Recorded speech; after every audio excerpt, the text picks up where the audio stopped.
Welcome to the Bayesian Conspiracy. I'm Eneasz Brodsky. I'm Steven Zuber. I'm Jess Dickey. And before we jump into our topic, I wanted to do a little bit of self-promotion, if I may. You may. Yay! Permission granted. Okay, so as some of the listeners might know, I do like to write things from time to time. And I've written a number of short stories, and I eventually realized that short stories are good for, like, experimenting with one quick idea and learning how to some of the craft of writing. But in the end, no one really reads short stories. No one talks about short stories. It's not something you do nowadays if you want to have an impact and or be noticed, right? And I want both those things. So I started working on a novel. This was specifically a novel that's based off one of my short stories where I ran into the editor at one of these cons. And she was like, oh my God, I loved it so much. This was fantastic. And I was like, oh, thank you for telling me that, because I've been wanting to write something and there was so much more I could have done and I had to cut shit out just to fit it into the word count. And all right, I'm totally going to do this. So then I spent the next year and a half writing, which also contained a fair bit of reading up on ancient Rome. And eventually I finished this book. And I actually finished this right around the time Trump was being sworn in, I think, maybe a month or two after. It would have been like the spring of, 2018 then? 2017? 2018. Because I remember you went to Burning Man for the first time that summer. Yeah. And you sent me a PDF of your book, and you said, if I die, make sure the world sees this book. Yes, exactly. I'm glad you were thinking ahead, though. Right, because, you didn't know what to expect. Yeah, that's all I really wanted. Like, just put it out there so people can see, because this is what I wanted to do with these years of my life. Wait, did you think you were going to die from Burning Man or from Trump being elected?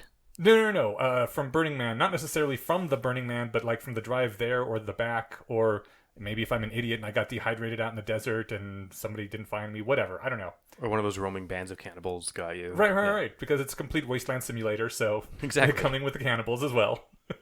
No, so, I didn't think it was a high chance of me dying, or else I wouldn't have gone. I thought it was basically minuscule, but non-zero, higher than if I would have just stayed in my apartment.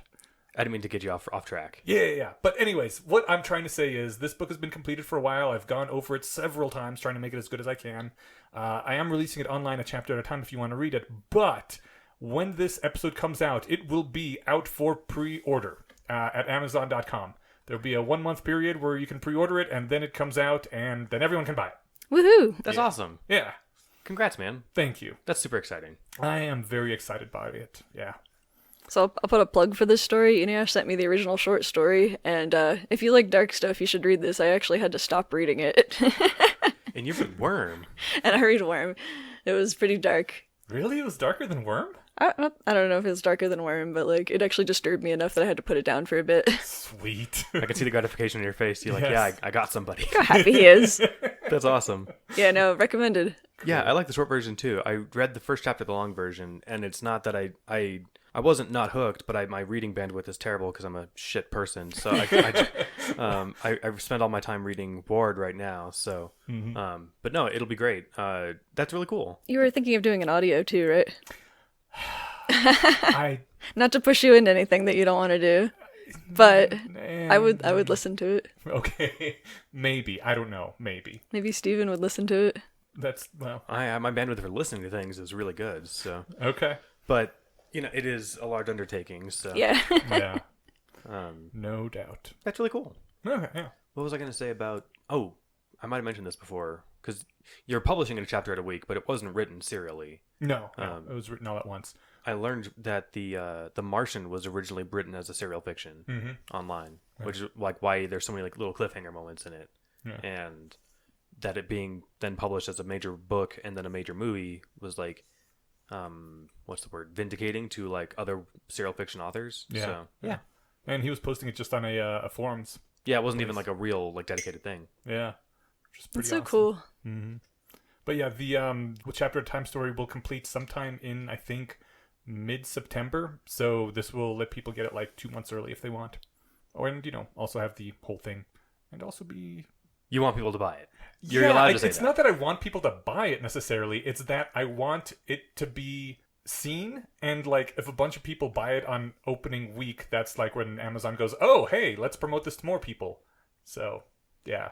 Have you said the name of it? Oh, No.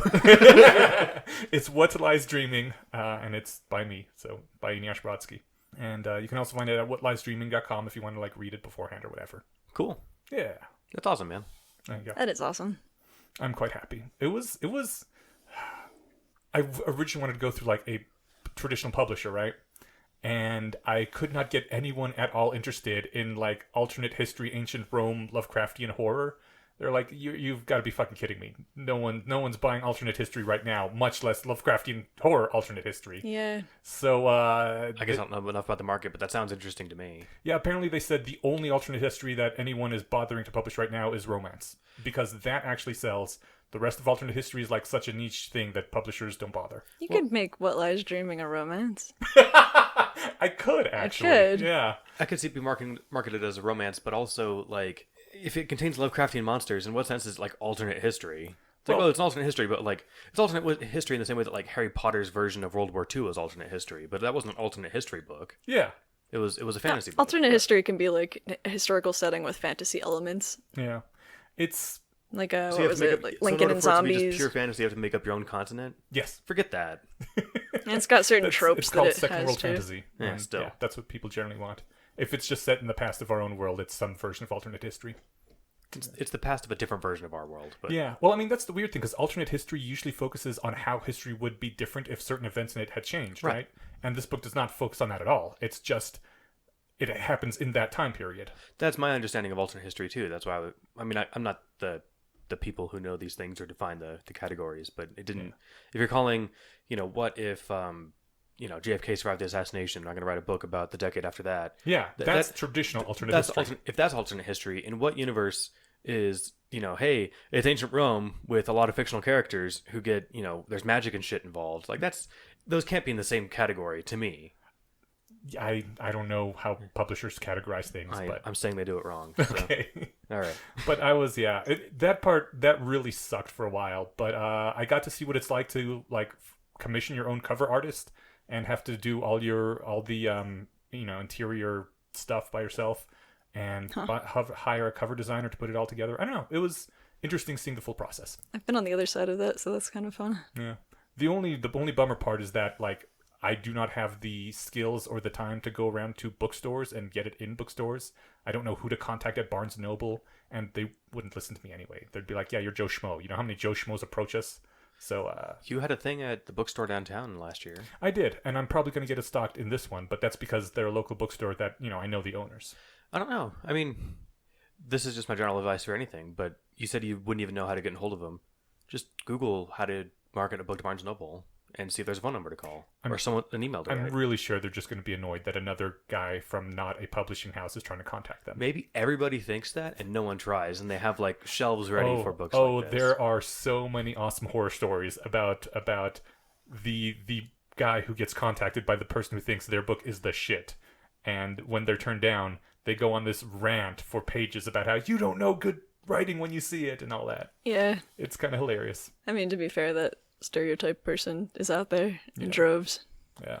We had like people that when I worked at the library were trying to like bring their own books that they had written and like, hey, can you put this in the library? Yeah. And you're like, no. There were a few that had been like local authors that had actually been published, and we were like, absolutely, we'll put you in our like we had a little South Jersey history section and oh, that's cool. South Jersey authors. So, but like, yeah, then some were like, some manuscript that they had printed on their printer and it was stapled. Like, this is my book, and it's like, we're a very small library. We can barely fit the amount of books that we have right now. Sorry. Wait, so we're not an libraries archive. aren't places to donate books?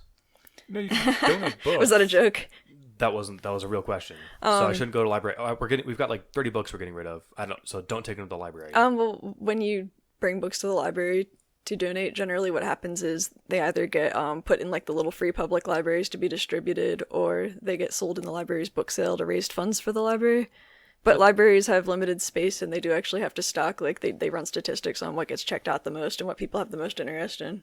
Are they going to make me sit there while they do all this for all my books? No. No. They will take the books and be like, thank you. Oh, good. Then, yeah, and then that's people fine. think they're going to get stuck on the shelves, but generally they are a duplicate of something the library already has or are destined for book sale. Cool. Or to be given away. Book sale's Which they're still good, though. It they're helps still the going to library. good places. All right, that works. Anyways, that's everything that I had. thank you guys for indulging me for a little while. So check out What Lies Dreaming on Amazon when this episode airs. Yes, I'll have a link in the show description. Awesome. Or just, search for it yourself. Great. Yeah, that's What Lies Dreaming. Okay, we should go on to our topic. Yes.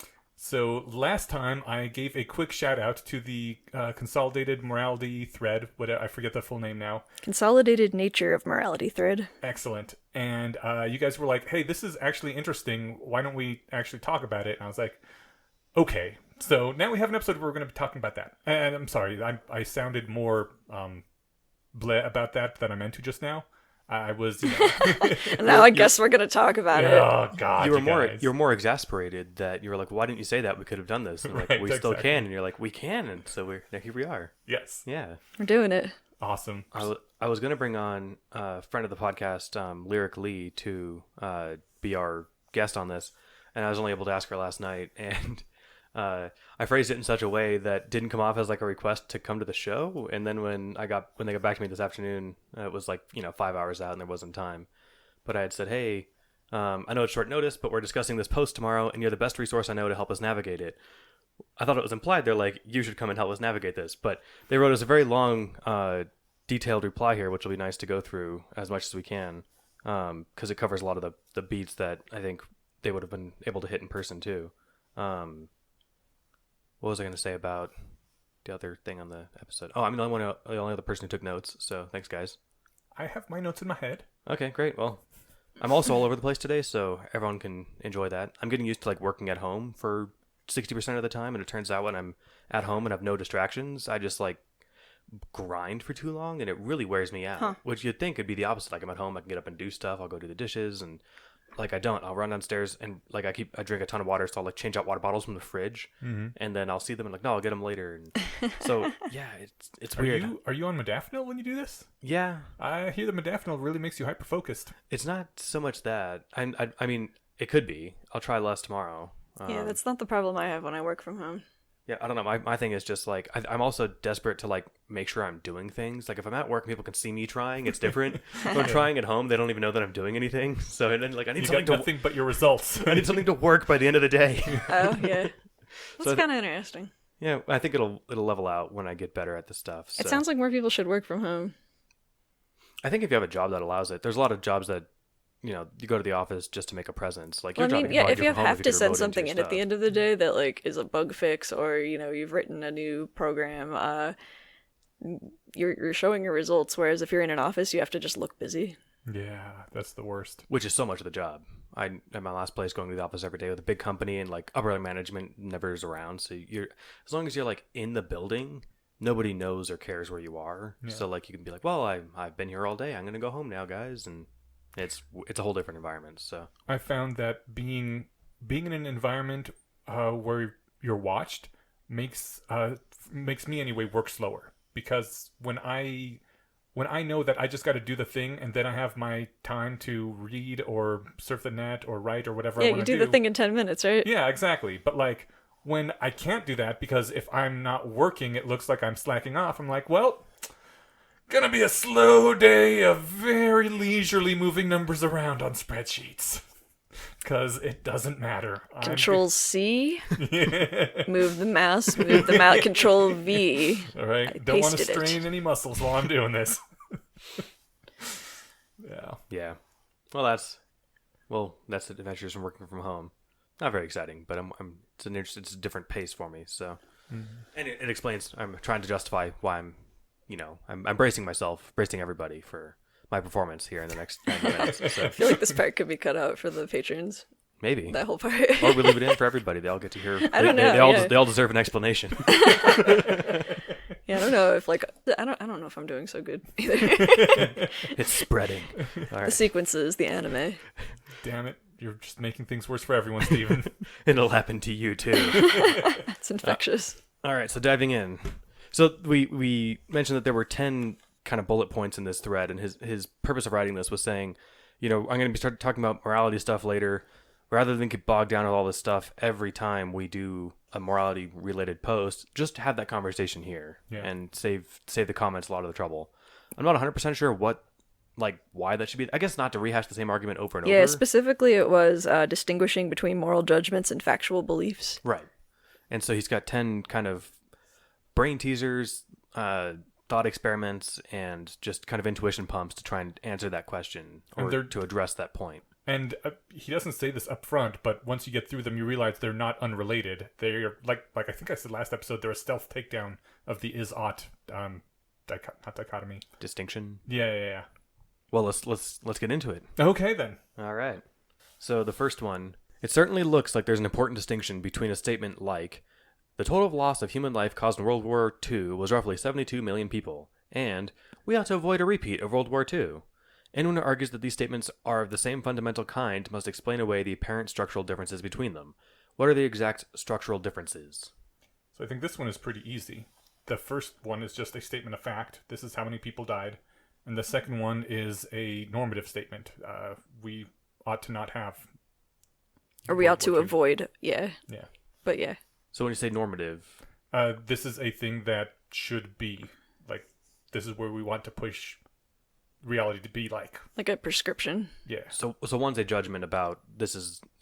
basically, one's an ought statement and one's a reading of nature, right? Yeah. So... One's just a statement of a fact, a thing that happened, and the other one is a moral judgment. Yeah. I'm reminded of the regulation sequence that we did a while ago, where I think the same issue came up. Eliezer had said something like, if you create these stores that legalize all drugs, then some poor mother of 5 is going to come in and buy Dr. Snakey's oil for arthritis and die. And people interpreted that as him saying that we should not have that store. Mm-hmm. And that was what that whole post was kind of motivated by. Yeah. I can easily see two people hearing the statement, the total loss of human life was 72 million, and interpreting it as meaning the same thing as the second statement. That sounds like you're making a negative statement about World War II, and that means that you personally are against World War II. Yeah, I could see that. What's funny is I agree with you, but I guess that to me it's not as obvious as an intuition leap. Like, I mean, if I was on a game show and someone asked me how many people died in World War II, and I said 72 million, that's not a prescription of whether, of judgment on that, right? Right. So, it's not. Yeah, exactly. So I think it depends on the context, though. Like, say, somebody had asked you, like, so what do you think about, was World War II just? And if you said, well, the total loss of human life was roughly 72 million in response to that, that would sound like you were arguing with them. Yeah. In fact, that would be that'd be a comeback, right? Or To me, that would be non sequitur. Yes, and I think it depends. Like, you're packing in the value there. Like, unless they're asking, like, so what, it wasn't enough? Or, like, I think what they're to read from that is like, oh yeah, he thinks that the loss of life is unconscionably high. Okay. That's maybe all to cover on that one. We'll move on to the next one. We got 10 of them. Yeah, so like the way my only one sentence thing on that is like the second statement packs in the first statement as just like as axiomatically bad, right? Yeah. I don't know. So, I think they're different, but the second one takes like the first one as a premise. Like, no, we ought to avoid repeating World War II. Why should we do that? Because 72 million people died. I think the second statement is more sneaking in the assumption that people dying is bad. Here, let me read statement 2. We experience some of our morals and preferences as being voluntary choices, others as involuntary perceptions. I choose to play on the side of rationality, but I don't think I could choose to believe that death is good, any more than I could choose to believe that the sky is green. What psychological factors account for these differences in my perceptions of my own preferences? So I think there's a couple things to look at in this one. One, some of our moral preferences are voluntary and others seem like involuntary perceptions. Like, maybe we see like babies getting murdered as like involuntarily, like, oh my god, that's terrible. And others kind of need you to look at it and scratch your head and be like, you're right, we shouldn't be doing that to chickens or something. But it's not as involuntary, maybe? Or what is there? Or is he saying that we experience some of our morals that way, or our perceptions that way, but in fact that's an illusion? What do you guys think? It sounds like the second thing. I think that the those examples are too easy. I think more like I mean, maybe examples might be like, factory farming and... It's hard for me because I can't think of any moral perception that I think is voluntary. I guess when you say moral perception, that's different than moral judgment. And even moral judgments aren't voluntary, I guess. Like, you look at factory farming and your judgment is like whether or not to live differently based on how you feel about it. Like most people don't look at the treatment of animals there and say, you know what, that's great. That's why I eat beef or something, right? Right. They say that sucks, but beef's super cheap and I like it. So, some people might. That sounds. I mean, to me, that sounds like a moral trade-off. The part where they say that sucks is the moral judgment. Like, I'm looking at an animal suffering and I think that is bad. Yeah, I guess that's where I got held up though, because like I don't get to choose what I think is right and wrong. Yeah. I sort of like get these. My consciousness and my sense of moral scope is broadened, and then I realize that new things are in my sense of moral scope, and then it's more just like, how do I want to change my life to acknowledge that information? And sometimes it's a lot, sometimes it's very little. So This is kind of like debating the nature of free will. I mean, I want to say that, yeah, some of your, moral intuitions come from your upbringing, from instincts that you have as a evolved animal. And then, but some of it you choose yourself, right? Can you give me an example? I mean, say that you were raised Catholic and then became an atheist, and now your kind of moral considerations have shifted. Well, I was raised a fundamentalist, and I became an atheist, and none of that felt voluntary to me at all. I was vegetarian for like 4 years or 6, I forget. And my family definitely isn't. They gave me a lot of shit about it. Not like because they're mean, just because they're whatever. Jerks. But however it worked out. Stop being morally superior to us, Stephen. That might have been it. But I don't think my they would upbringing say it that way. They would say, stop thinking you're morally superior to us without actually being so. right, I if don't they know. acknowledged that I was morally superior, then they would have to feel bad about it. I If definitely was think just that acting like I was. vegetarians are morally superior to me. Do you? Yeah. Huh. Yeah, I think so too. But And they're obviously different. right. And we're also not giving vegetarians shit about their choice, right?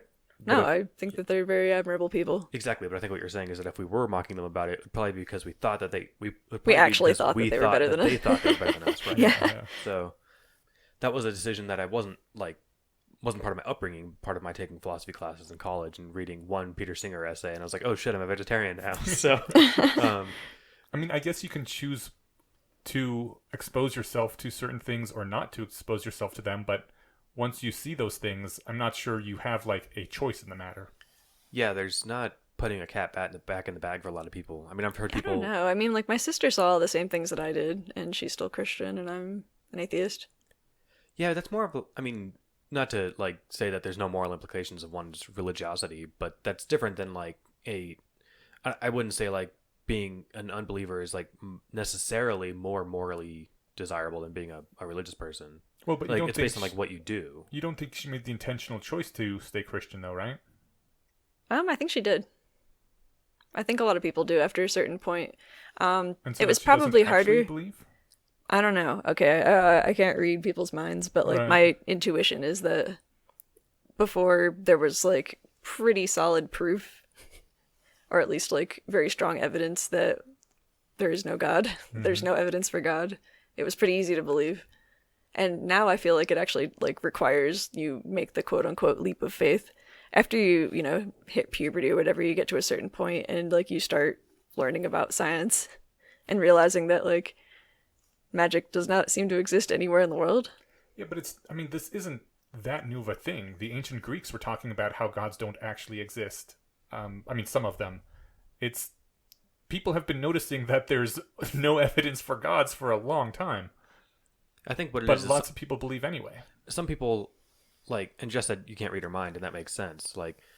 It's not clear that she can read her mind on this, right? A lot of people don't know the difference between belief and actual believing, and they have no compunctions about what's called the leap of faith, where they're just I'm just going to keep believing it, and I don't know what that means, and I don't think any of us are equipped now to try and know what that means. I remember being a child and it not feeling different. What do I mean by that? I was basically, I was raised Catholic, but I definitely compartmentalized even as a really young kid between these are the stories I'm told and this is what I, am supposed to believe is true, and then here's what I'm actually observing. But your software is running so hard on modeling the other people around you that you actually believe what they say you should believe so you can conform really good. Yeah. I remember being a kid, and I think if I went back to that headspace now, I could actually probably look at my own thoughts and beliefs and be that's really interesting. I noticed that I'm confused, that my expectations for what is going to happen when I run around in reality and interact with physics are different than my expectations about what I'm supposed to believe.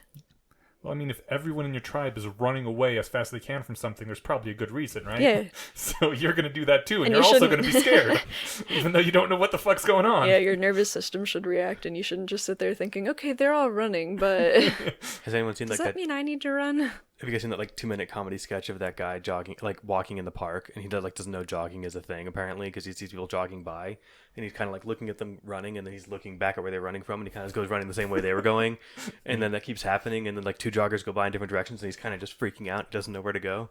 I have not seen that. It was funny. So I guess what I'm saying with number 2 is that I disagree that there's some moral beliefs that are voluntary choices. So he's not saying that some are and some aren't. He's saying that we experience them that way.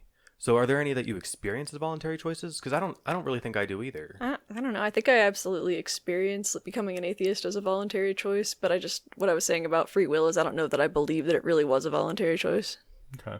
You know, like, people are born with their personality types, and I had, like, a very high openness, and I guess my sister had a high conformity. That's interesting. Yeah, I don't know anywhere that I'm at now that I felt like I decided to get there. It's more just like either I was like, oh, I guess that's the way to go, and I went there, or I was pushed that way, and just by mountains of argument or evidence or something, right? Yeah. I can't remember, and I don't think I could decide to push back at this point and say, like, no, forget it. I'm going to change my mind on the moral salience of animals or something. So that's the next part of the post. Is like, I don't think that I could choose to believe death is good any more than I could choose to believe the sky is green. I think if we read point number 3, this might clarify a little bit with what he was saying. Cool. Iniash, read point 3. Sorry, forgot that it was my turn. At a relatively young age, children begin to believe that while the teacher can make it all right to stand on your chair by giving permission, the teacher cannot make it all right to steal from someone else's backpack. I can't recall the exact citation. Do young children in a religious environment believe that God can make it all right to steal from someone's backpack? And I think that's where he was going, that maybe the rules-based morality, the rule giver can make something morally true or not true. Well, I think, to me, the difference there is that there's not a moral statement about standing on your desk. Like, no one's hurt or anything, right? You're not damaging somebody or something. Well, you're damaging the desk maybe, but whatever. I guess as a young kid, though, if I didn't know what morality was yet, if the teacher told me it was wrong, then I might believe that it was wrong. Interesting. I guess I don't remember being a kid that much. Yeah, so they didn't say, this is morally bad and you shouldn't do it. They just said, don't, because it's wrong. And, like, as a kid, you often don't even get the because it's wrong part. You just say, don't. Yeah. And which is how I remember being told not to stand on desks, was don't, not you shouldn't because it's bad. Yeah. Whereas, like, if I had taken somebody from something, they might say, don't, you shouldn't steal because that's bad, right? Right. Maybe, yeah, I guess the fact that it's dealing with kids kind of takes away some of that. Although, I do think that there's been questions asked about this sort of thing, whether it be like in Jonathan Haidt's book or maybe Paul Bloom, anyone who's written on like child psychology and morality and stuff. Mm-hmm. I think that this is definitely a question that's certainly been asked by somebody. So if anyone Googles it and finds out, that'd be cool. Yeah. I think as to the second part, do they believe that God can make it all right to steal from someone's backpack? I think so. People believe that God can make it okay to kill people. Some adults certainly say that they believe that, right? So it seems to follow that kids would think that way too, unless kids are like more morally pure or something. I don't think so. I don't think so either. There's so many stories in the Bible about God asking people to just do buck wild things. Yeah. And in most of them, he doesn't, change his mind partway through and say it was a test or something. He just says, go ahead and set your daughter on fire for me. So, yeah, I don't know what to make of that. I mean, I also don't know what to make of the adults who say that if God came down tomorrow and said it's great to rape and hurt people, that I would then go forth and feel it's my obligation to do it. I don't know if they're serious, or like if they really believe that. Because I don't believe anyone doesn't do something because it says not to in the Bible. Maybe some people do, and let me rephrase that then. I don't think any significant number of people are running around not murdering people because the Bible says thou shalt not kill. Right. They're not doing it because they don't want to go to prison and because they don't want to kill people. And it's mainly the second one, right? I think a lot of it is just the social environment. It's not because the Bible says not to kill people. It's because their pastor and their neighbors and everyone in their community says don't kill people. And sure, they use the Bible as a backing for that, but the Bible has lots of things it says in there that the rest of their community is not enforcing, like don't eat shellfish. Yeah, but what about gay people in the Bible Belt who don't have sex with other gay people because they feel horrible guilt? I think, but I think that was inculcated into them by their culture. Everyone's saying that this is wrong, this is bad. This Yeah, but they're makes saying you a it sinner. because it was from the Bible, though. Yeah, well, but there's lots of other things that their culture ignores that are in the Bible.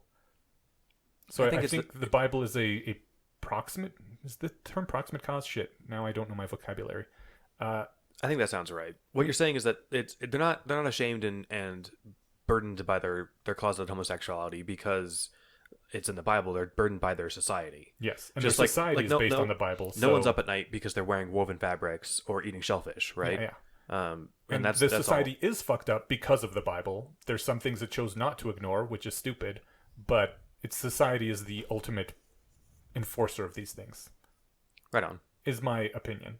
So what do you make of the difference between the kids thinking that it's all right, or the kids thinking that it's not all right for the teacher to make it all right to steal from a kid's backpack, but thinking that it is all right if God does? I think that's just the kids noticing that their teacher is not all of society. Can you explain that more? Well, the teacher is imbued by society with the power to say standing on your desk is wrong, but society will not go so far as to the kid does not believe society would go so far as to back up the teacher if they were to say stealing from other people's backpacks is wrong. Okay, so the kids understand that society is stronger than the one teacher. In some respects, yeah. I think they correctly intuit that no one gives two fucks about the rules the teachers make about standing or not standing on the desk, but that there would be greater repercussions if the teacher started making rules about stealing. That contradicted everyone. That might make sense. If I remember being a child at all, it would be my reasoning might have been something like, I'm not afraid that my parents are going to be mad because I did something bad. They're going to be mad because the teacher got mad at me because I disobeyed an order from the teacher, right? Yeah. Whereas they might be disappointed in me if I stole from somebody's backpack. Mm-hmm. All right. And as a kid, that's like your society, Right. your classroom and your parents. Yeah. I don't know. Maybe I'm wrong about that, but if the studies did indeed show that, that would be my intuition. That it feels like a moral fact of the universe because that's what being, taught morals by our society feels like, but that ultimately it's not obviously because that is a moral fact of the universe. It's something else. Mm-hmm. Stephen 4? All right.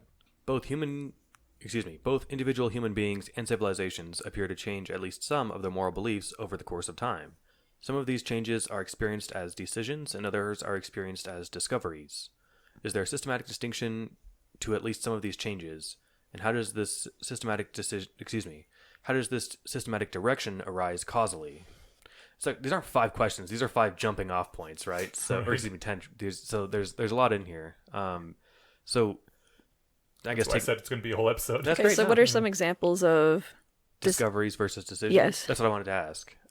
So society might have made a decision about like ending slavery or desegregating schools. Yeah. That was like that. I guess maybe the discovery came first. Maybe maybe that's how the order that it usually happens in. Maybe that's partly how these things causally arise. Is the that discovery that you can use slaves, or the discovery that slavery is wrong? That slavery is wrong. Okay. That or in the case of the 1960s, desegregating schools. Turns out, oh, you know what, that is a bad thing. And then it took some arguing and some social demonstrations to pass legislation to make that changed, right? Yeah. But it seems like the discovery Absolutely. comes before the decision. Isn't the real discovery, in quotes here, that all humans are of equal moral worth on the outset? I want to say all men are created equal, but that's problematic nowadays, both because of the men and because of the created part. But to take older phrasing, isn't the discovery all men are created equal? Well, I think... And then the decision is to now that we've discovered that, we can't have slaves anymore because what the fuck, guys? Okay, I was thinking about it in terms of agriculture being a discovery. Mm-hmm. And, yeah, something like the decision to desegregate schools being a decision. Right. Because we have been doing things this one way, but we debated about it, and people changed their minds, and now we realize this is bad, so we're going to do it this other way. Whereas, with the discovery that you can do agriculture, it's so just... Are there any moral discoveries, then, under that paradigm? I think I was thinking in a slightly different direction where, you discover... So, to take the all men are created equal example, that had a very narrow definition when it was first uttered, right? Which one? All men are created equal. Oh, okay, yeah. So it was that, oh, in this context, women are men too. Oh, and black people are men too. Mm-hmm. And so people, or, you could say humans are created equal instead of men, make the quote less annoying. Humans evolved equal. Yes. And then if you make it more generic, and that's sort of, I think, the direction of causal or of moral progress is that the moral horizon keeps going up or keeps expanding, right? I would argue with that. Well, I think part of it is like you realize that so it goes from like men, which is like white landowning slave owners, to the rest of white men, to the rest of white men, including some of these immigrants, then women, etc. Yeah. And it's getting expanded. And then there's ways in which it's shrunk too. Well, to finish my thing, really, to get where I'm going is, so you quit saying man, you start saying person, and then you can kind of say sentient being, and then you realize like, okay, well, if I'm not just caring about my fellow men, I'm caring about my fellow humans and my fellow, people, maybe chimps and elephants and sentient beings. Okay, well that broadens it to basically everything that's alive, right? So in that sense, that seems the direction that it happened, at least historically, right? Whether or not that's the way that it felt like going from then to now is different. But what was your thought? Oh, well, I mean, I think there's some entities that we don't consider important anymore that we used to. Like what? Like real entities? Well, I was guessing that you're going to say like gods or something, right? Yeah, and gods is obviously a big one. People who are not alive anymore, I think, is a pretty big one too. That used to be a much greater concern of people in the past, that if something were to dishonor the memory of one of their ancestors or their loved ones, that was like really important to them. Whereas nowadays we're like, well, they're dead. That's interesting. I think you're right. So like the scope of harm maybe was more refined there. Like on the one hand, I don't burn a lot of concern over like the leprechauns I step on going to and from my car, right? Yeah. So if my ancestors thought there were leprechauns that they were stepping on, then they were worried about it. That's their own problem, I think. So, but the other part about ancestors, yeah. So I'm torn on that. Like on the one hand, we talked about years ago with Katrina, like about harming dead people, and I could go to your grave and like pull out your skeleton and set it on fire. Like I'm not harming you; you're dead. So like in that sense, it's pointless. But in the sense of like, I wish I'd said this at the time. I might have mentioned this in the air before. But like, if Katrina had died, and like, so if I desecrate her corpse, I'm not harming her. But if I put a bunch of child porn on her computer and a bunch of human meat in her fridge, I've harmed her reputation, right? Yeah. And somebody might take offense at that, right? To put it mildly. I think they'd be kind of right to do so. I'm ruining all that's left of this person by destroying what's their legacy. And even if you aren't destroying their legacy directly, doing something like supporting, like if I was dead and my children, assuming I had any, were to start passing, to bring it back to their last episode, anti-abortion legislation, that I would hope that at least they would think this would really piss off Inesh. This is harming the memory of what he would want, Yeah. And I think, the only time I can think of anyone saying it, like, fighting for your ancestors is like, Viking, Norse, Thor stuff. Yeah.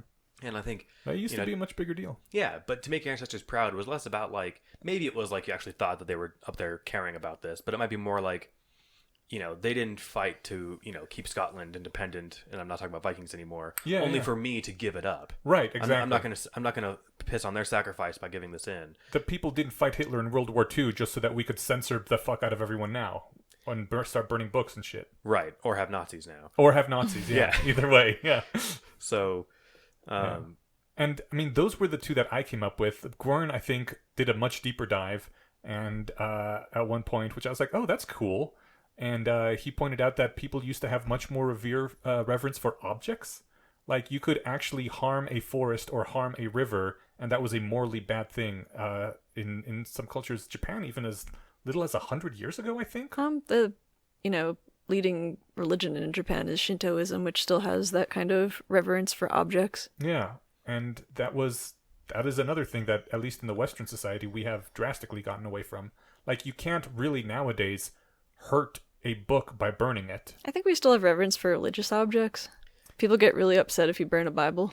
Or desecrate one of the communion hosts. Yeah, there is, I guess, some special exceptions. There was, for the most part. At my first TAM, there was somebody who gave a presentation I want to say it was Massimo Piccolucci, but it doesn't sound like his field, so I'm not sure who it was. But and I think that what they found was that people, they would like, hey, thought experiment. I'll give you $100. You give me your wedding ring, and I'll duplicate it and give you the copy, and I'll make it like a Star Trek multiplier thing. Just give you the backup, and like in the thought experiment, people would be like, I don't want to do that. Like, this is mine. It's it's my whatever magic imbued essentialism to it, right? Yeah. And he's like, it turns out this finding wasn't that sharply diminished, if at all, in the secular community as it was in the religious community. So people still like care about like the original version of their thing. Yeah, people definitely form attachments to objects. Yeah, and whether or not it's the same level of reverence. Yeah, it certainly can't be punished. Well, I guess he can be punished by law in some way for damaging someone's property. And I mean, if you're throwing a fit over a burnt Quran or a burnt Bible, you're not doing it because it was your favorite copy of that book, right? And it was, unless it was like the one that your family's passed down for generations or something. But if it was just one you saw on TV, you're doing it because you think that you're doing actual harm, that like the creator of the universe is now pissed at us or something, right? But like no one here would put someone's a friend losing an arm versus a Picasso painting being burned up, right? As in, like, one's worse? Like, because one... No one here would choose, I want my friend to lose their arm rather than this painting being burned. Yeah, totally. Maybe like an art historian? Maybe an art historian, but I would call that person a bad person. That's not a good friend. Yeah, exactly. Whereas more in the past, that would have been a much bigger deal. Interesting. All right, that's something to think about. Yeah, I think we got off topic, though. What was this about? Decisions and discoveries. Oh, right, yeah. So what's the difference, I guess? Like I said, I think the decision is when you make the choice to implement what you found through your moral introspection or broadening your horizons or something, right? So from the inside, a moral change always feels like a discovery? I think so. Yeah. Certainly on the scale of a lifetime, maybe not on the scale of a society. Because that's how it's felt for me. Like, it's me, I'll read something or I'll come to a realization and I'm like, oh, that's how I should be doing things. I think this goes hand in hand with whether or not you feel that you have a choice in your moral intuitions. Like, I think both of us said we don't feel... Did you say this too, Jess? That we don't feel like we have any choice in our moral beliefs. No, and that's why they feel like discoveries. I made the distinction that I feel like I have a choice, but I think that I don't actually have a choice. Right. The old free will thing. Yeah. I think most people probably feel like they do have a choice. I mean, because we feel like we have a choice over everything we do. We don't feel like we have a choice over what we believe, though. We feel like we have a choice if we drink tea or coffee, but not if we... We should get some neurotypical people to ask on this. Like, do you have a choice to believe the sky is blue? Where's neurotypical Karen when you need her? Right. I'll put that on. Like, this was actually... I can't remember the full... Yes, I do. Well, it was... Me and a friend were this was like the quintessential like hipster coffee shop with a bookstore in it. And me and this guy were sitting around debating philosophy for like 30 minutes. And Rachel was sitting there. She was bored and she'd wandered around the bookstore and she came back and we're talking about justice or fairness or something about like returning, the whole Socrates example of like, is it just to return someone's axe? If you've barred it, well, of course that's justice. Well, what if they're going to murder somebody with it? Well, then no, of course not. And so we were like going back and forth, like, well, what if we were sure they're going to kill somebody with it or kill themselves with it or something? And then Rachel's like on her phone or something. She's just like, without looking up, she's just like, I would just call the cops. And I'm like, that's a very good answer. And it was very grounding because like that we're getting so esoteric about this with all this mind reading bullshit. She was like, why don't you just do like the thing that makes actual sense? And I'm like, that's a really good point. So to challenge or to do my best to put on her hat here, like you don't decide that you look at your hand, like you don't decide that there's 5 fingers or 5 digits, whatever, if you're going to be pedantic. If you look at my hand, right, or that I'm wearing a ring, like you don't get to decide that. You don't get to decide I'm going to choose to believe he's not wearing one, even though I can see it. So like in some sense, are moral discoveries like that, or are they like something else? I think is the question, right? Like I'm just going to decide that slavery's a bad thing. Yeah, or could you decide it's a good thing? Right. What if somebody's just really torn up about it and then they like spend a very long time researching and pondering and then they come to a decision? Well, you spend a really long time researching and pondering about the physical laws of the universe too, but you don't come to a decision of what they are. You come to discover what they are. And you think those are equivalent? I think that they feel equivalent at any rate. We might be hitting this as hard as we can for now. Okay. I think we haven't resolved it, but we might be. If we want to, we've run out of words to say on it. We did. I think there at least was. I touched on how I think the systematic direction arises causally. And is there? Well, I guess. What do you guys think? Is there a systematic direction that these have been moving in? That discovery or decisions of morality? So I gave my answer a while ago. Yeah. I think that as society has become richer and more convenient, everything has become much less restrictive because we have the luxury to be who we actually want to be.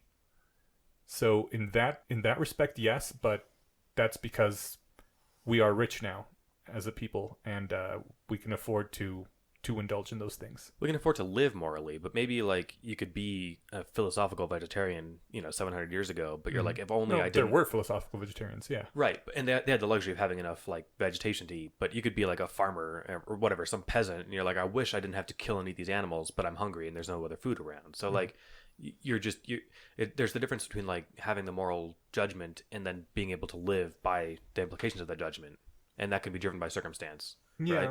Like my nicely sourced food budget goes down when I made less money, right? So well, I don't think it's a coincidence that the richer a area or society gets, the more liberal it gets. And also conversely, the poorer an area is, the more conservative it is. Well, I think the farmer from your example, Stephen, probably doesn't actually have the time to sit there and like think about whether or not eating meat is ethical.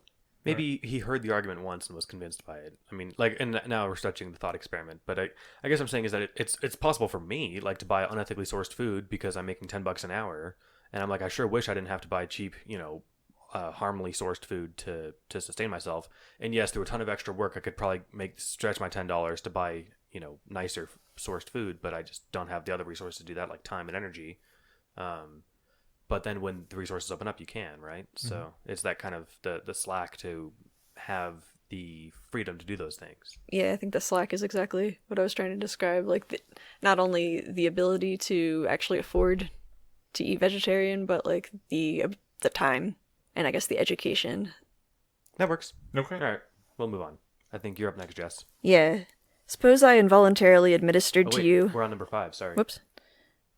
To paraphrase Alfred Tarski, the statement, "My car is painted green," is true if and only if my car is painted green. Similarly, someone might try to get away with asserting the statement, "Human deaths are bad," is true if and only if human deaths are bad. Is this valid? Okay, well, as the guy with the blog called Death is Bad, I think this is absolutely valid. And I think that it is true that human deaths are bad. So the next obvious thing here to point at is like I can point to my green car. My car is actually some shade of green, but I can't point to death being bad anywhere. No, you cannot. But you can point to the fact that there is no intrinsic value anywhere in the universe, that things are only valued in as much as people value them. And if you remove people, you remove all sorts of value. But I don't remove the greenness of my car. Right. So if you're removing value and the ability for things to have value, that's a bad thing. So don't get me wrong, I agree with you, but I could see how this doesn't sound convincing. Okay. Right? Well, without something to place value on stuff, then you don't have any value at all. So destroying that is just... I'm not going to say that. I don't want to, so I won't. Exactly. I don't know how else to put it aside from that. If the only things that can give things value are destroyed, then value has been destroyed. So you're both kind of making an observer argument? Well, I think I'm being more facetious about my observing than you are. And yeah. don't get me wrong, I think you're right. It's just like the difference that someone might attest to, and he brings up math later, which is a great thing because I can't point to 2 + 2 = 4 anywhere, right? I can, I guess, grab 2 things and grab 2 other things and put them together, and we can call those things 4 things. But that's also something that only exists in the head of a being that can comprehend it. Yeah, I mean, if you got a colorblind person and you said, "Look, my car is green." I mean, so we could do digits again in my hand or something, right? I guess the difference is that like there's objective facts about nature, and then there's subjective facts about what it's like to experience things. And death is bad because It makes us all sad. It cuts off the person's subjective ability to go on and do things, and their actual ability to. So, like, I guess I'm just trying to take this from the point of view of someone who doesn't agree with it, and why I wouldn't find that, like, there seems to be a step missing, and like the justifying the leap between like pointing at stuff and pointing at subjective perceptions, whether it's value judgments or something else, right? Well, okay, to be fair, in not 100% of cases do I think all death is always bad. There are some times where people genuinely want to die. And I remember the suicide twins story from Sweden, I think 10 years ago, with these just two blind, badly disabled, chronically depressed twins who really, it looked like they had nothing to live for. I would never make that judgment for someone, but for them, life was awful. They said it was awful. They wanted to die, and they eventually managed to have, I believe it was doctor-assisted suicide. And that's very sad, but I would not want to force anyone to live if they don't want to live. I wouldn't want to force them to live, but I feel like the idea of death is bad isn't just saying that, like, if the Earth stayed the same way it was today, but we got rid of death, that would be great. Like, the sentiment, I think, is they wouldn't have wanted to die if they hadn't been born. Yeah. In horrible pain or whatever it was. Yeah, exactly. People generally don't want to die if they're not, like, if they don't have major depressive disorder or... Right. And so death is bad in almost exclusively because people don't want to die. And that is, I mean, like I said, people are what give things value. So if everybody wants to live, then dying is bad.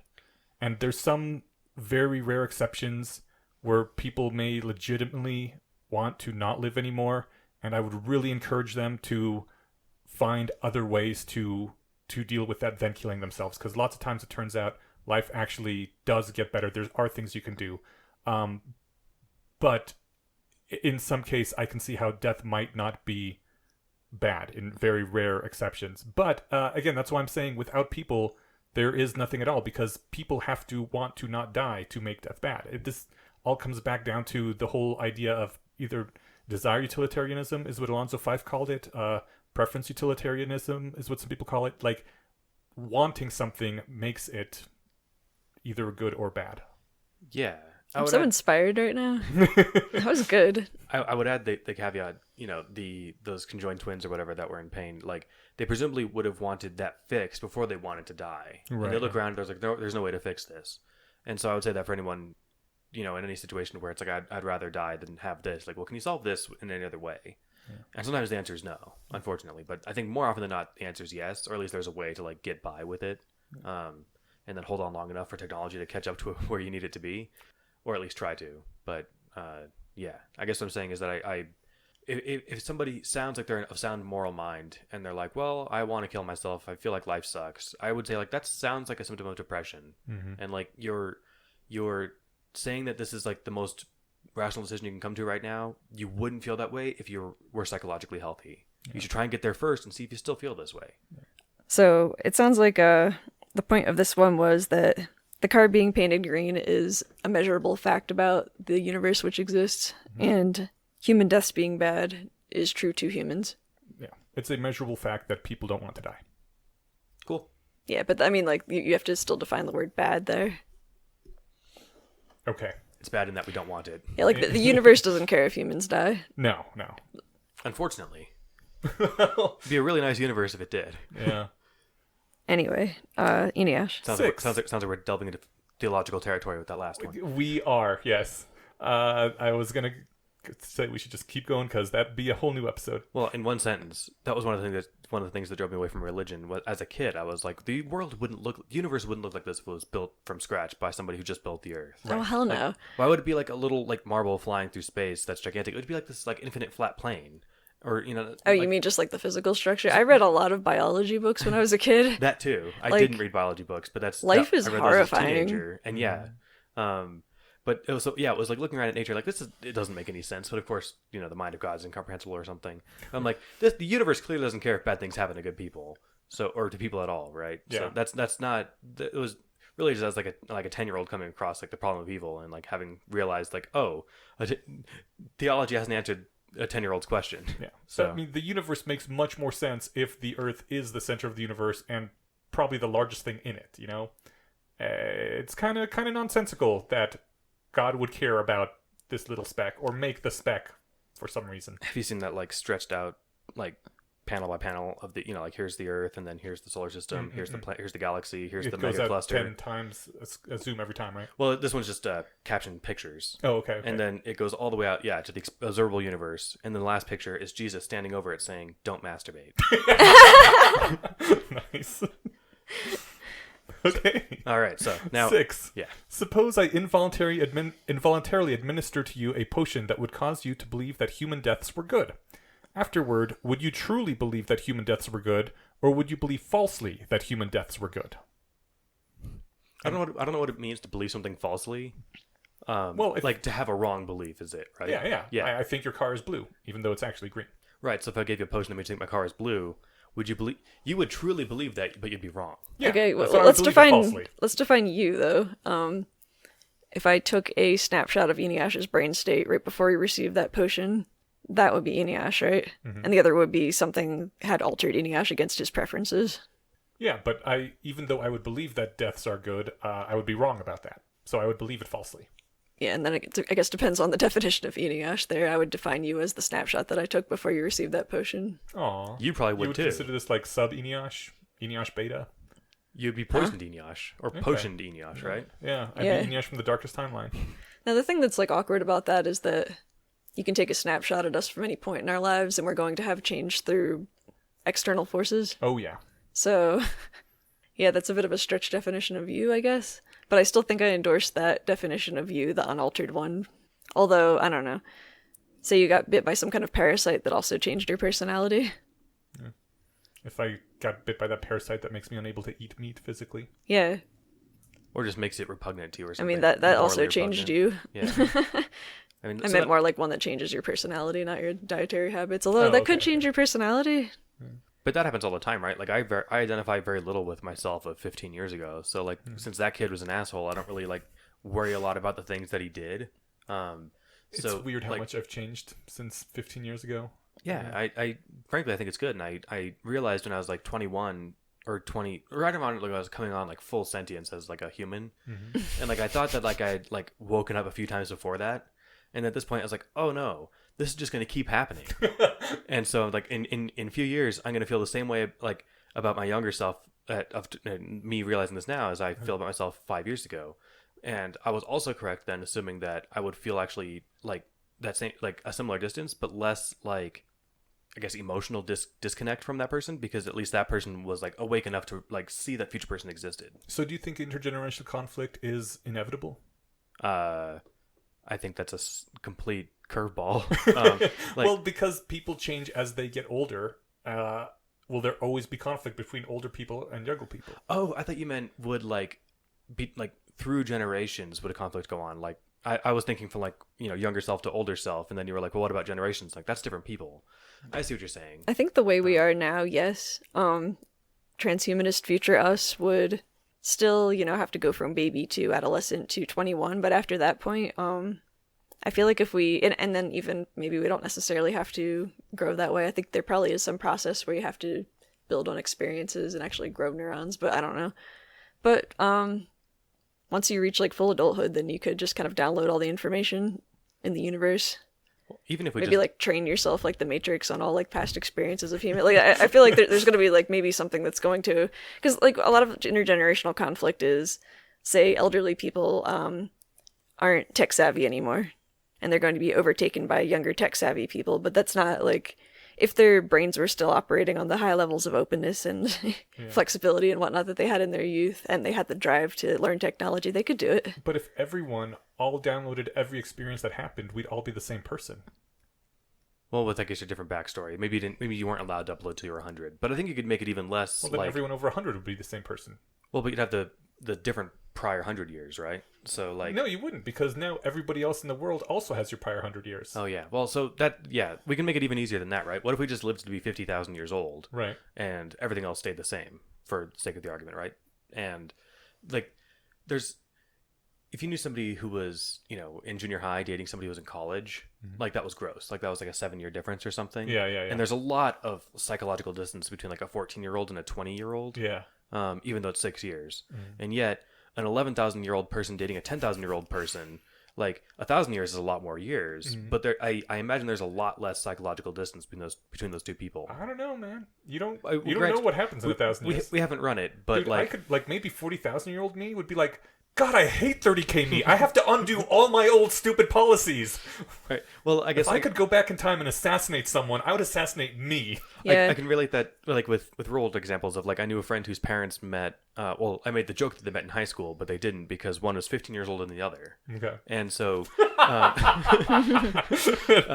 right. So, if you're 55 and you're married to a 40-year-old, and you met when you were, say 2 years younger than that or something, that's not nearly as like frowned upon by society or like frankly bizarre and uncomfortable as like a 20-year-old dating or a 20-year-old dating a 13-year-old, right? Right. But so, it's still significant. But like you're both it's significant, but I feel like it's less significant. Like you're both adults. Yeah, your brain matures after a certain age. Yeah, like, but I've and then it kind of stops developing. It doesn't. Both but 6 years younger than me and 6 years older than me, and it actually I think 7-8 years older than me.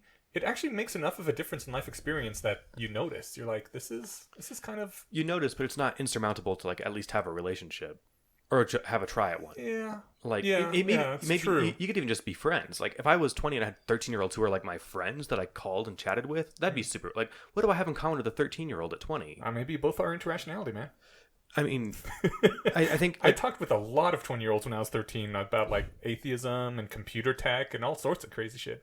All right, you bonded over your interests, and I guess I'm trying to, like, if I went over their house and hung out, I don't know, it just seems like there's something weird about that, and not doing, like, we're 10 years apart, 9 or 10, like, and this doesn't seem weird, like, but it would be if this was true. If this was 20 years ago, and you were 19 and I was 9. Maybe it's more about like upbringing, because like we have had enough similar experiences that were cool, whereas I've dated people who are like into music that I was like, those are the oldies, man. And like we watched totally different cartoons. I was talking with someone who God, I forget which cartoon it was, but I was like the old man watching the old cartoons, and I was like, this is weird. You were like 7 when Batman the Animated Series was on.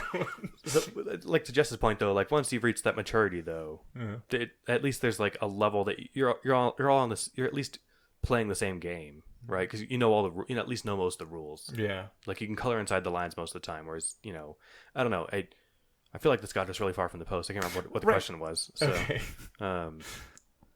What was the question about falsely believing things? Oh yeah. Would you believe it falsely or truly? In my opinion, falsely. But yeah, I agree. I think you'd believe something incorrect if I made you change your mind with drugs. Yeah. I think the problem is that we agree too much on all these things.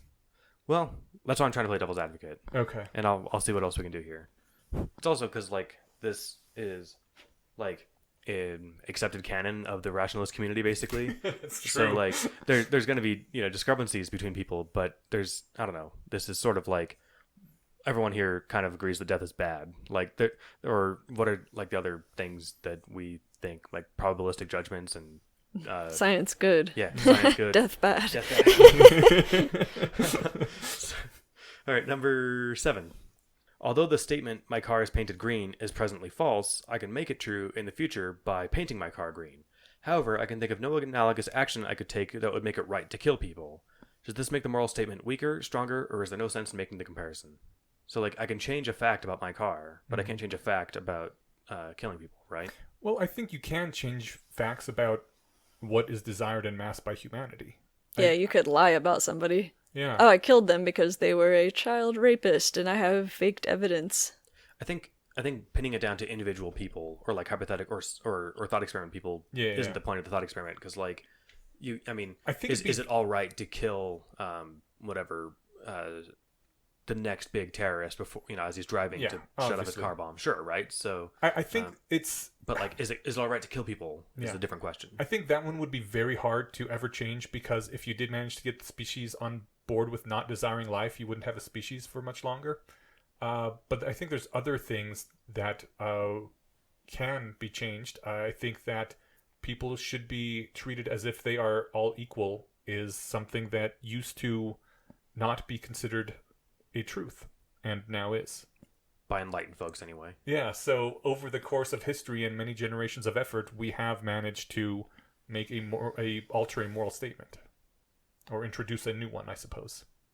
And yet there's no way that, like, I guess I could think of ways where society could swing us back, right?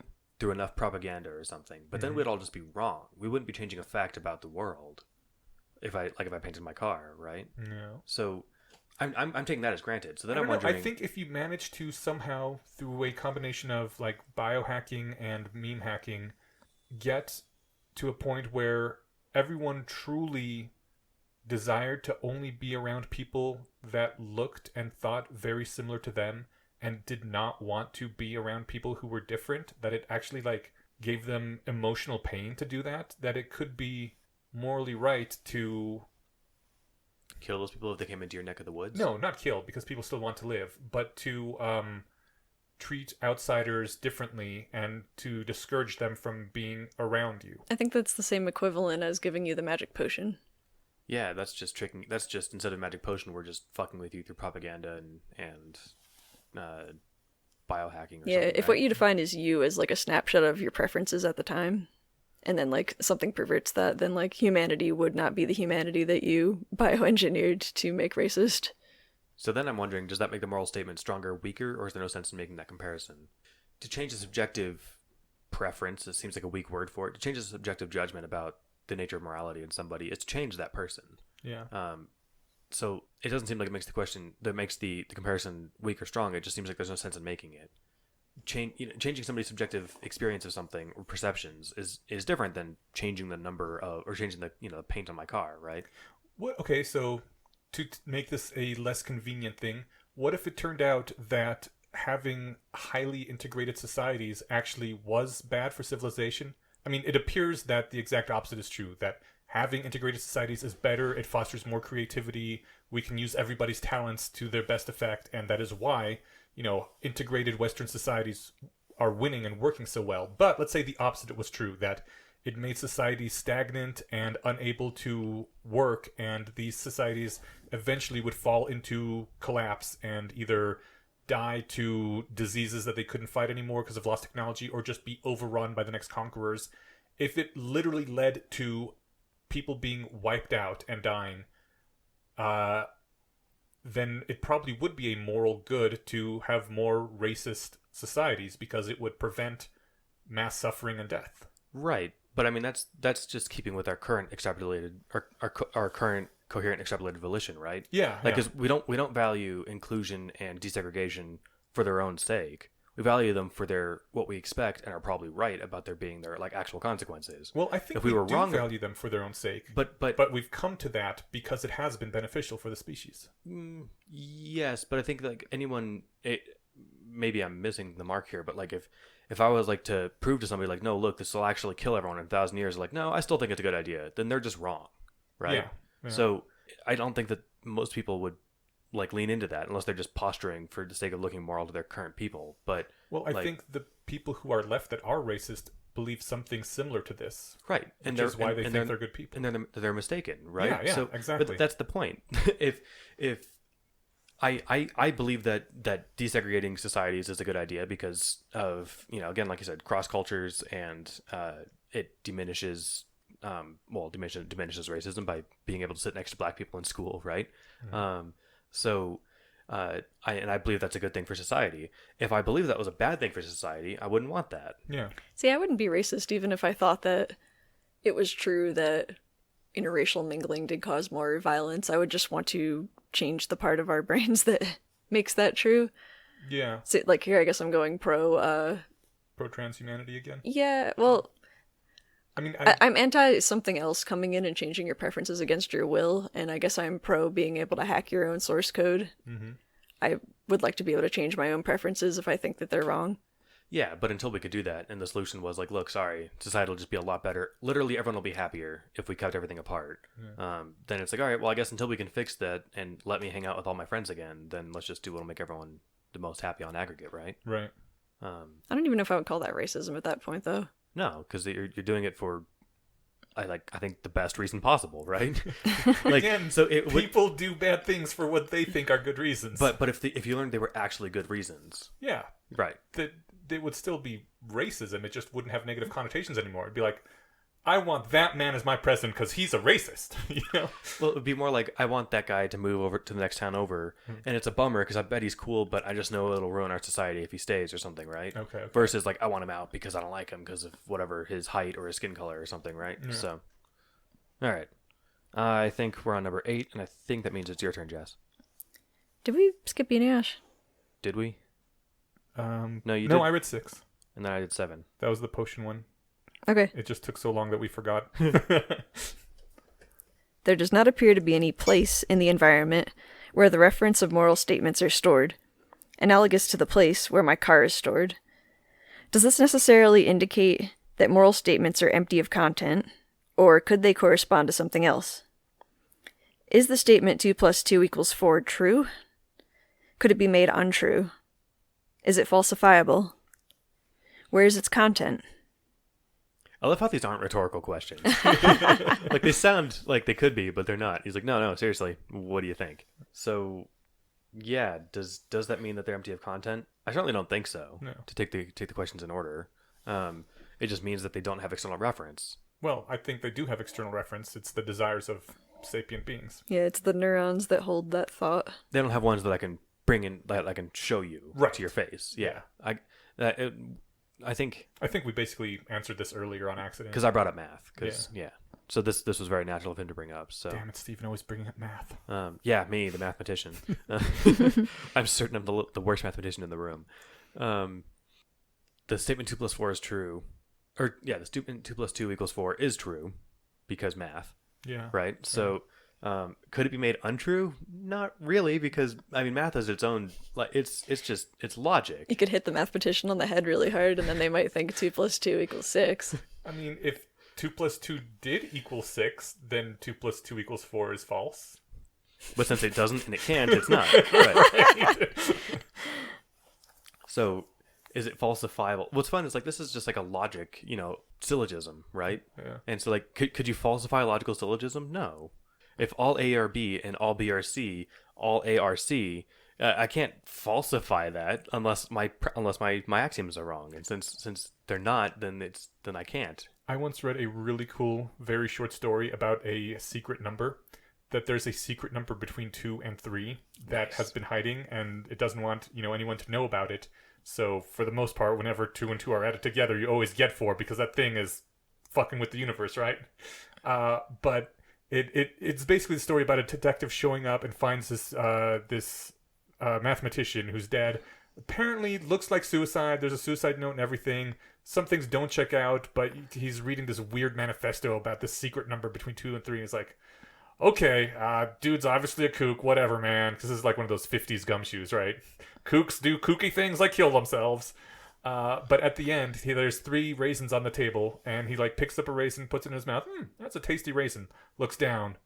There's 3 raisins on the table. Dun dun dun! It was the coolest thing. Were the other numbers sentient in this short story, or was it just the secret? It was just the secret number. Sounds nuts. There was a secret number of raisins on the table, and he just thought there were 3. That's outstanding. If you remember the name of this, or can find it, I'd be interested in reading it. Okay. So I think the last one I want to touch on this one is, where is the content of 2 + 2 = 4? It's in the axioms of math that we have created. Right, and that's a separate. That seems like to be a third place, for lack of a better word, for things to be true or false. Yeah. But we created them because they accurately model reality. Right. As far as we can tell. But they're not even 2 + 2 = 4 isn't even subjectively true. Right. It's logically true. Yeah, it's definitionally true. Right. So when you have this many things, we call that 4. Yeah, so whereas my and there's words for all these in philosophy, I forget, but there's objective and subjective, and then there's this third thing, which is just something else that there's a word for. The content of this is stored external to all of us. If the universe went out like a light, and if everyone died, 2 + 2 would still equal 4. Well, there would still be that amount of objects. They wouldn't have a name anymore. But the logic would still be sound. Whereas if all humans are dead, and there was no one around to make the judgment anymore, human death is bad wouldn't be true anymore. This right? sounds like the if a tree fell in a forest and no one was around to hear it argument. Yeah, I think I'd rather not argue about the definitions. Definition of sound. I just think it's fun that it seems like there's at least 3 different places where these kinds of facts are stored, right? One is the like stuff I can throw in your face, like your tea is hot, splash. One is it's bad to splash you, and 2 is or 3 for those of you keeping count at home. The secret number between 2 and 3 is 2 plus 2 is 4. So, all right. Number 9. Yes. The phrase is ought gap refers to the notion that no ought statement can be logically derived from any number of is statements without at least one ought statement in the mix. For example, suppose I have a remote control with 2 buttons and the red button kills an innocent person and the green button sets them free. I cannot derive the ought statement I ought not to press the red button without both the is statement if I press the red button an innocent will die and the ought statement I ought not to kill innocents. Should we distinguish mixed ought statements like I ought not to press the red button from pure ought statements like I ought not to kill innocents? If so, is there really any such thing as a pure ought statement, or do they all have is statements mixed into them somewhere? And this is where I think the stealth assassination came in, because, from all this talking, we obviously believe that I ought not to kill innocents isn't a final ought statement. It's just a statement that death is bad, and killing an innocent creates death or ends their life, right? I mean, those are 2 is statements, and you don't need an ought to force things. Because the ought's implied. Or, I guess... the ought's not even implied. Killing someone is bad. Right. But, yeah, I know that there's a lot more to this, and it's weird. I guess maybe now I'm finally getting old enough to forget. I used to know more about this sort of thing. Maybe it's just been so many years since I read anything by David Hume, and he was the guy that had the whole "it is odd" thing that made it at least popular. And now I can't really remember what he was like his stuff was on about. But what's weird is I know that I used to know this. This is actually rather disconcerting. Okay. I think I probably know more new things now than old me. It's all right. It's okay, Stephen. Yeah, that's weird. So, yeah, I'm mourning the loss of my memory. You go ahead and answer that. Yeah, I think all of these kind of make you look at, here's a fact about the universe independent of my perception, and here is what my perception of these things tells me. And this is the same thing. I ought not to kill people is my perception, and if I press the red button, then someone will die is an is statement. And you cannot get, Ash, help. I just disagree that there's a meaningful distinction, that when someone says you can't get an ought from an is, I say, no, you're wrong. You totally can, because death is bad. Therefore, you shouldn't kill people. I didn't hear an ought in there anywhere, because therefore is an ought. Yeah. But therefore, you ought not kill people. Oh, I was saying you dodged the argument by not using ought, but it's there and therefore. Yeah. I'm spent on that one. Yeah, I think we need someone who disagrees with us on this and has thought it through to challenge us on this. All right, moving on. Number 10, which has nothing to do with morality. The statement, "this painting is beautiful," could be rendered untrue by flinging a bucket of mud on the painting. Similarly, in the remote control example above, the statement, "it is wrong to press the red button," can be rendered untrue by rewiring the remote. Are there pure aesthetic judgments, or are there pure preferences? I have no idea what he's getting on about here. Like, yes, it's wrong to press the red button because of what it'll do, not because it's a red button and you shouldn't press red buttons, right? And so, I guess, are there pure aesthetic judgments or are there pure preferences? I'm not really sure how to answer that question. Well, the painting being beautiful is an aesthetic judgment, and someone might think that the painting covered in mud is more beautiful. Yes, I'm not sure what a pure preference or pure aesthetic judgment are. Like, what are you making a judgment based purely on aesthetics? I'm literally asking. I have no idea. Like, what is a pure judgment? I also have no idea what question 10 is all about. Yeah, like I'm not sure what a pure judgment is supposed to be. To me, art is fun to look at or it's not, and it's universally overpriced. But like, I guess I have no idea what kind of judgment that means or what it means for that to be pure or impure. I don't think that he's using pure in the sense of it being good or innocent. I think what he means is, are there like judgments that are completely aesthetic versus are there preferences? Like there's no objective part to it. Yeah. The aesthetic is entirely subjective. Yeah. Oh, sure. Then in that case, definitely. Yeah, I mean, I agree.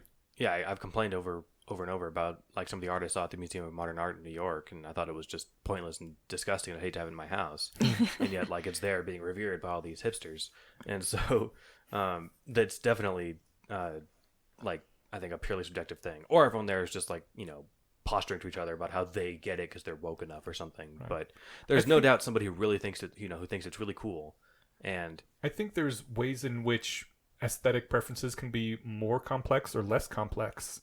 I know there's a lot of songs that are dead simple but are loved anyway because of that, and there's nothing wrong with that, but that's different from like saying this is an objective measure of whether something is aesthetically good or not, right? It's just like, yes, it's simpler or it's more complex, but that doesn't necessarily mean it's better. It just occurred to me that Eliezer is a computer scientist, so he might be using the word pure in the form of like a pure function. Like in mathematics or in programming, it's like it returns the same output given the same input no matter what. I don't think that's the case right here. Because it could be. Like, so if there's a purely aesthetic judgment, it would make, give you the same aesthetic judgment based off your perception of it based per every input. It would never change or something, right? Maybe. I think that's the same as saying a wholly aesthetic judgment. Could be.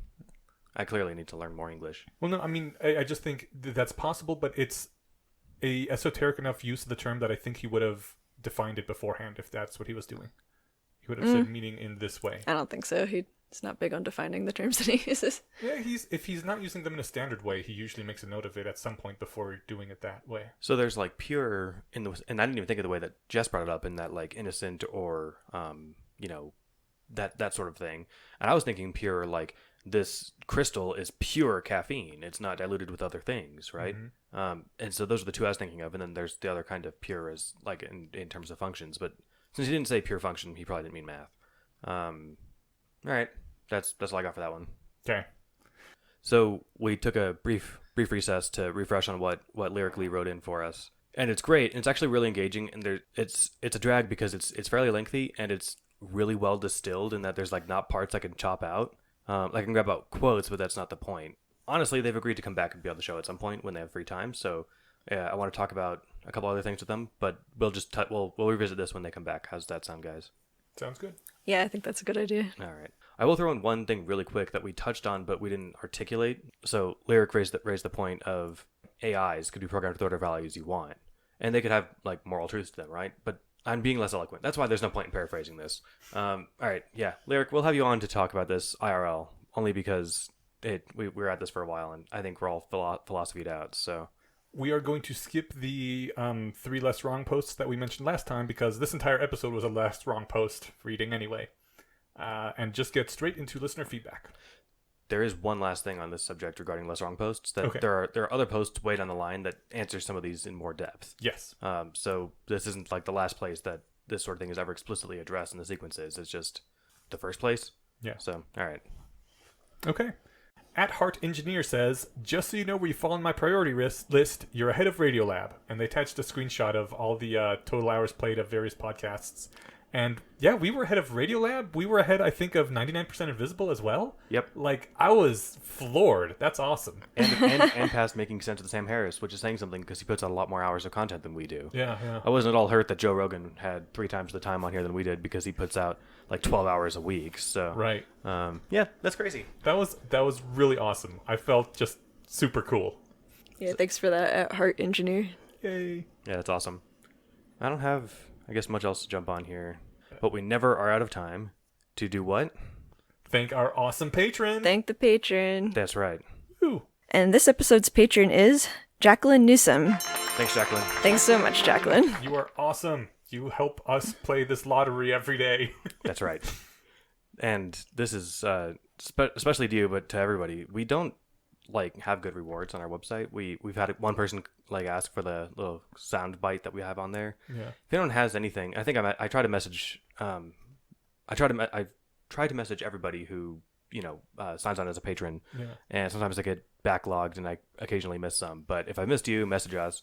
And if you want to, and if I have, I always try to say like, let us know what we can do, and that stands for anybody before we call your name. Like, hey, this is fun. Do that. Suggest your own rewards because we didn't think of good ones when we put up the Patreon account. So we consider things within reason that are proportional to the effort involved and all that stuff. But And I will say that the best reward is the warmth you put in our hearts. That's right. That's the reward that we get. So if you want the reward they get too. If you want your reward that's more tangible for yourself, right. then you know how to reach us. Making us do funny things on air. Like funny what? How? I don't know, reading things in silly voices. Yeah. What? All right. And on that happy note, are we ready to call it? Yeah. All right. Thanks all for listening. We will get back into much less morality stuff going forward. That's right. See you in a couple weeks. Bye. Bye-bye.